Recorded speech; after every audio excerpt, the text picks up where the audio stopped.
Thomas Edison is one of the greatest inventors who ever lived. Some of the inventions he's credited with include the light bulb, the phonograph, and the motion picture camera. I think we can all agree that Edison's inventions changed our lives for the better.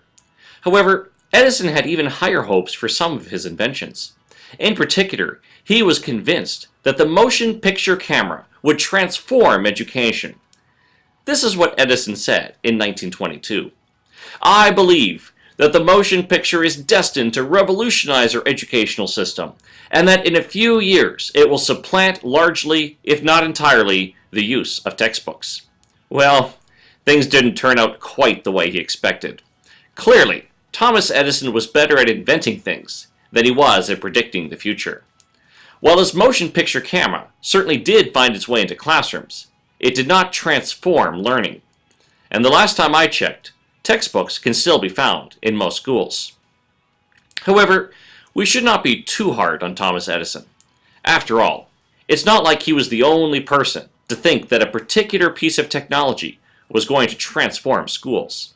Similar claims have been made about everything from calculators to desktop computers to iPads. Today, we hear all about the need for schools to invest heavily in ICT, short for Information and Communication Technology. Technology proponents claim that schools need to teach digital literacy so that students know how to use technology properly and responsibly. Of course, hardware and software companies like Apple, IBM, Microsoft, and Google are eager to partner with schools. Maybe this is because they genuinely care about schools and want to make sure students receive the best education possible. Or perhaps they like having a guaranteed market and a captive audience to whom they can freely advertise their products and services. You can decide which of these is more likely. Anyway, for all the hype that technology gets in schools these days, you might think that it dramatically improves student achievement. And yet, the evidence is mixed at best.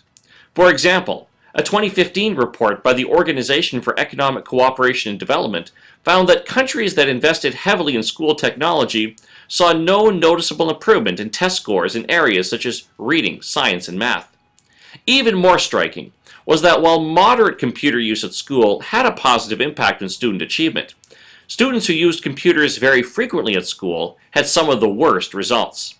This is clear evidence that it is possible for students to have too much of a good thing. In light of these findings, perhaps we should be skeptical about the overhyped promises made by technology proponents. Contrary to what some proponents claim, textbooks and other written materials are far from obsolete. Students are more likely to engage with densely written prose when reading quality textbooks than when surfing the internet. Simply put, traditional textbooks are here for the long haul, and they won't disappear anytime soon. When it comes to technology in schools, a balanced approach is needed. Technology should never be the driving force of instructional reform. Research is clear that the quality of teaching has a much larger impact on student achievement than the amount of technology in classrooms. The message here is clear. Good teaching will never go obsolete. Let's not get sucked in by the overhyped promises that are so often made regarding the latest gadgets. I'm Michael Zwagstra. Join me next time as we explore how to make our schools better.